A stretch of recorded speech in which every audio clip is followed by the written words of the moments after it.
ठीक है बच्चों, तो लास्ट टाइम हमने पढ़ा था कन्वर्जन ऑफ यूनिट्स। अब हम आगे पढ़ते हैं पॉइंट नंबर 6। पॉइंट नंबर 6 अगर हम लोग देखेंगे तो हमारा पॉइंट नंबर 6 है principle of homogeneity of dimensions. Principle of homogeneity of dimensions. अब देखो बच्चों, इसका मतलब क्या है। एक एग्जांपल लेता हूँ और एग्जांपल के थ्रू आपको समझाने की कोशिश करता हूँ। ठीक है, होमोजेनिटी ऑफ डायमेंशंस क्या है। सपोज, बहुत ही सिंपल सा प्रैक्टिकल एग्जांपल मैं आपको बताता हूँ। सपोज आपकी छुट्टी है स्कूल की और आपकी मॉम ने आपको कहा कि बेटा एक काम करो, मार्केट जाओ और आपके घर से मार्केट जो है जहाँ सब्जियाँ मिलती हैं वो मार्केट का जो डिस्टेंस है 2 किलोमीटर दूर है। ठीक है, तो आपकी मॉम ने आपको कहा बेटा घर से मार्केट जाना जो कि 2 किलोमीटर दूर है और मार्केट से आपको 2 kg या 3 kg कर लेते हैं, 3 kg पोटैटो लेके आने हैं, है ना, आलू लेके आना है 3 किलो। ठीक, इतना काम आपको करना है। मार्केट जाना है, मार्केट से 3 किलो पोटैटो वापस लेके अपने घर पे आना है। अब घर पे आने के बाद क्या आप ऐसा बोल सकते हो कि आप 3 किलोमीटर जाके आए हो? जी नहीं। क्यों नहीं? क्योंकि आप 2 किलोमीटर गए हो और वापस 2 किलोमीटर रिटर्न आए हो, तो आपने टोटल डिस्टेंस कितना ट्रेवल किया है? 4 किलोमीटर। तो आप ये नहीं बोल सकते कि आपने 3 किलोमीटर ट्रेवल किया है। पहली बात। क्या आप ऐसा बोल सकते हो कि आपने 4 kg पोटैटो लेके आए? नहीं, ये दोनों ही स्टेटमेंट बिल्कुल भी गलत हैं क्योंकि आपने 3 kg पोटैटो लेके आए। अब थर्ड वाला जो हमको यहाँ पे सीखना है कि हम ऐसा बोल सकते हैं कि हमने 7 किलोमीटर ट्रेवल किया है। 7 किलोमीटर का एग्जांपल मैं कैसे दे रहा हूँ कि 2 किलोमीटर जाना, 2 किलोमीटर आना, 4 + 3 kg पोटैटो, दोनों को ऐड करके मैं बोल सकता हूँ कि 7 किलोमीटर मैं ट्रेवल किया हूँ। और फोर्थ वाला पॉइंट, क्या मैं ये बोल सकता हूँ कि मैं 7 kg पोटैटो लेके आया हूँ? 4 + 3 7। तो बच्चों क्लियर सी बात है, ये सी और डी स्टेटमेंट भी रॉन्ग है। क्यों रॉन्ग है?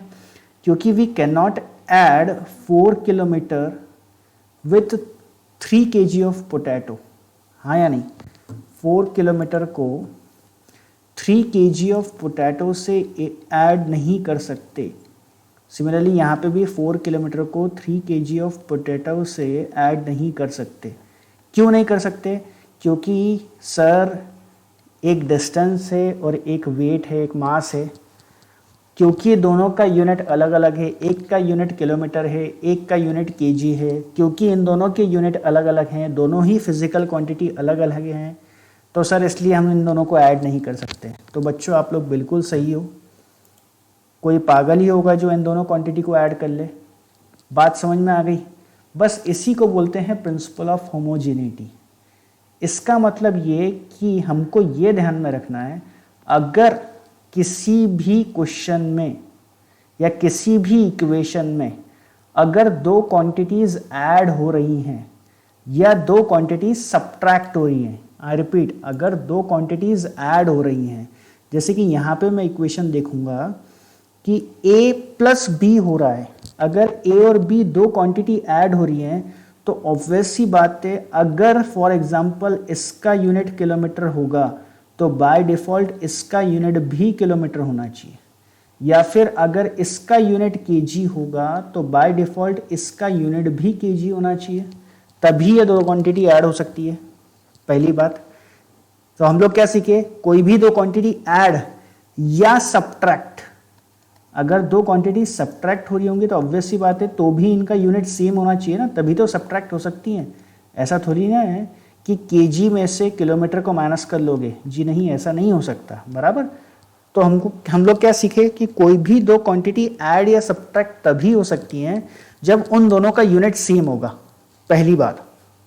दूसरी बात, ये दोनों ऐड या सब्ट्रैक्ट होने के बाद जो फाइनल आंसर आएगा, ये जो जैसे यहाँ पे सी आंसर आ रहा है या यहाँ पे भी सी आंसर आ रहा है, a - b या a + b करके, सपोज जो आंसर आ रहा है वो आंसर का यूनिट वही होगा जो इन दोनों का यूनिट होगा, यानी अगर ए और बी का यूनिट किलोमीटर किलोमीटर होगा तो सी का यूनिट भी किलोमीटर होना चाहिए, या अगर ए और बी का यूनिट केजी होगा तो यहाँ पे सी का यूनिट भी केजी होना चाहिए। इन द सेम वे अगर दोनों क्वांटिटी सब्ट्रैक्ट हो रही हैं और दोनों का यूनिट किलोमीटर है तो सी का भी किलोमीटर होना चाहिए, या फिर अगर दोनों का केजी है तो सी का भी केजी होना चाहिए, तभी ये ऑपरेशन या ये इक्वेशन डायमेंशनली करेक्ट है।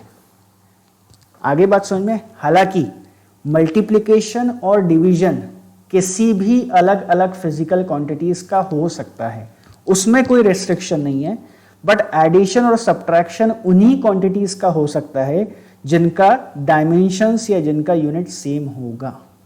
क्लियर है बच्चों? इस प्रिंसिपल को बोलते हैं principle of homogeneity of dimensions. बहुत इंपॉर्टेंट, बहुत ही बेसिक सी चीज है। यहाँ पे A, B and C will have the same unit and dimensions formula always। हमेशा A, B और C इन तीनों का डायमेंशन फॉर्मूला कैसा रहेगा बच्चों? सेम रहेगा, क्योंकि ये ऐड या सब्ट्रैक्ट होके जो क्वांटिटी बना रही है उसका यूनिट भी वही होना चाहिए जिन क्वांटिटीज का एडिशन या सब्ट्रैक्शन हो रहा है। समझ में आ गया? This is principle of homogeneity of dimensions, very simple. अब इसमें कुछ एक्सेप्शंस हैं, कुछ एक्सेप्शंस इन द सेंस कुछ पॉइंट्स हैं जो हमको कॉम्पिटिटिव एग्जाम्स के क्वेश्चन सॉल्व करने के लिए हमको ध्यान में रखने हैं, which is very very very important, है ना। ये आप 100% एक्सपेक्ट करिए कि अगर होमोजेनिटी पे क्वेश्चन आएगा तो इन ये जो शॉर्ट नोट हमने लिखा है इसका यूज़ होगा ही, ठीक। तो ये आपको याद रखना है। पहला पॉइंट बोलता है कि जो ट्रिग्नोमेट्रिक फंक्शंस होते हैं जो हमने 10th क्लास में पढ़े हैं, sine theta, cos theta, tan theta, cosec theta, sec theta, cot theta, ये जितने भी ट्रिग्नोमेट्रिक फंक्शंस हैं ये सभी बच्चों डायमेंशनल लेस होते हैं। ट्रिग्नोमेट्रिक फंक्शंस का कोई भी डायमेंशन नहीं होता है। तो सर डायमेंशन नहीं होता है मतलब क्या होता है? इसका मतलब बच्चों ये होता है कि अगर आपसे पूछा जाए कि what is the unit of sine theta, तो इसका यूनिट कुछ नहीं होता है, तो हम क्या लिखेंगे? तो इसका हम लोग यूनिट लिखेंगे 1। इसका यूनिट क्या लिखेंगे हम? 1। और 1 को अगर फिर भी आपसे कोई जबरदस्ती बोले कि नहीं मुझे MLT में लिख के बताओ, तो हम इसको लिख लेंगे m⁻⁴, l⁻⁴ and t⁻�0। Anything raise to 0 is 1 होता है, इसलिए m⁻⁴, l⁻⁴, t⁻�0 इसका जो डायमेंशन बनेगा वो 1 बन जाएगा, which is nothing but dimensional less. पहली बात। चलो सर ये तो समझ गया हमको कि भाई साइन थीटा जो है ये डायमेंशनल लेस क्वांटिटी, बहुत बढ़िया, बहुत अच्छे, बहुत सुंदर, ये समझ में आ गया। अच्छा सर ये जो थीटा है इसका डायमेंशन क्या होगा?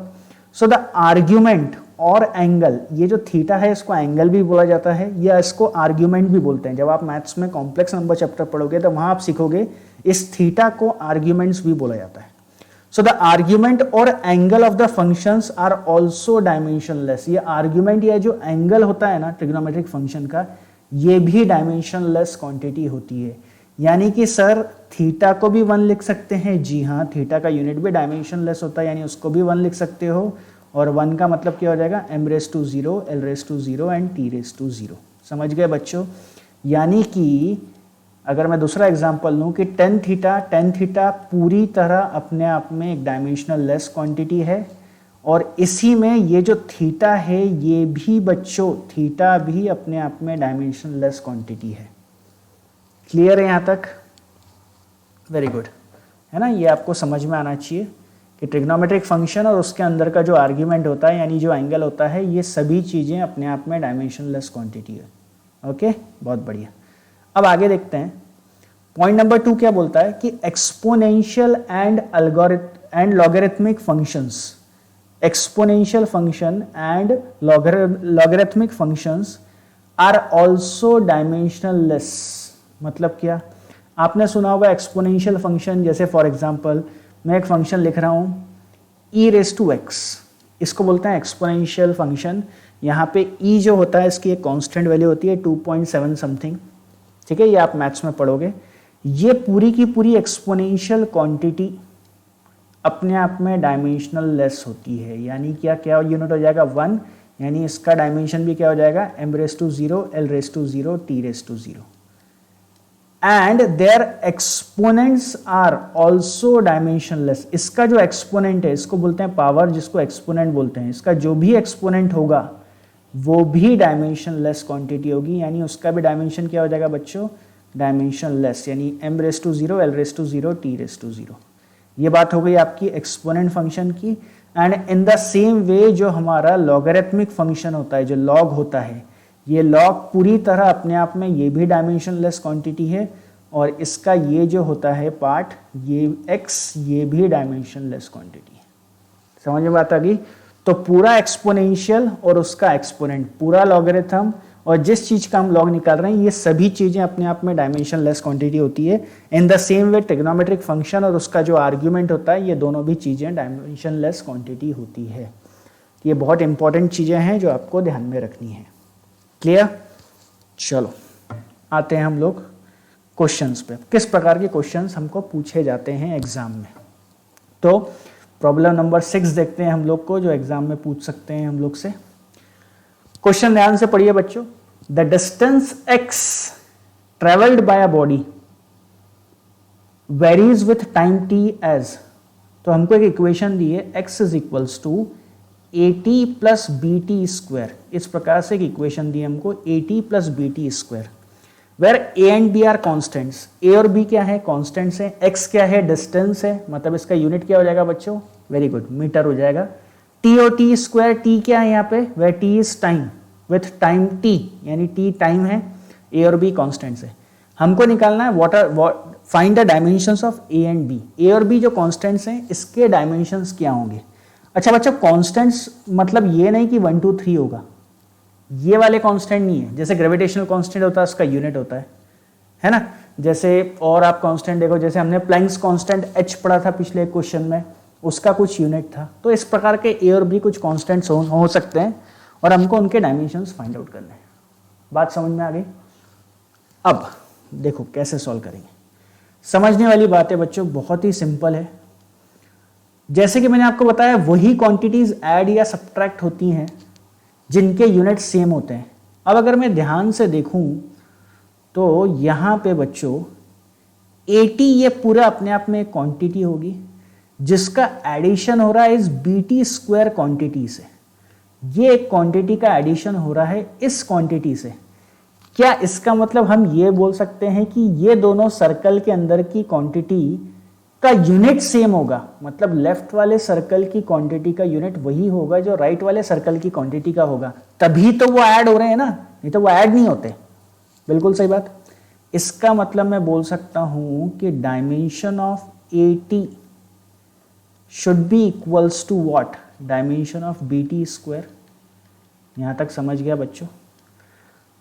हमने एक और चीज पढ़ी थी कि दोनों क्वांटिटी का जब एडिशन होता है और जो आंसर मिलता है, जैसे यहाँ पे आंसर क्या मिल रहा है हमें? यहाँ पे आंसर मिल रहा है हमें x। ऑब्वियस सी बात है, इस x का डायमेंशन वही होना चाहिए जो 80 का डायमेंशन होना चाहिए, और x का डायमेंशन वही होना चाहिए जो बीटी स्क्वायर का डायमेंशन होना चाहिए। बात समझ में आ गई? यानी इसका dimension should be equals to dimension of x। सही है बच्चों? यहाँ तक क्लियर है सबको? Very good. अब आगे बढ़ते हैं। अब अगर हम देखेंगे, मैं अगर इस फर्स्ट क्वांटिटी को इक्वेट कर दूं लास्ट से, ताकि मुझे a का मिल जाए डायमेंशन, तो ध्यान से देखो बच्चों, a का डायमेंशन क्या हो जाएगा? x divided by t। अच्छा x क्या है? x है मीटर, क्योंकि डिस्टेंस है और डिस्टेंस का यूनिट मीटर होता है, ऐसा यूनिट। और टाइम क्या है? t फॉर टाइम है, टाइम का ऐसा यूनिट क्या होता है? सेकेंड। यानी a का डायमेंशन क्या हो गया बच्चों? यहाँ से मास तो है नहीं, तो m⁻�0 मीटर यानी l⁻⁻1, और सेकंड डिनोमिनेटर में यानी t⁻⁻1।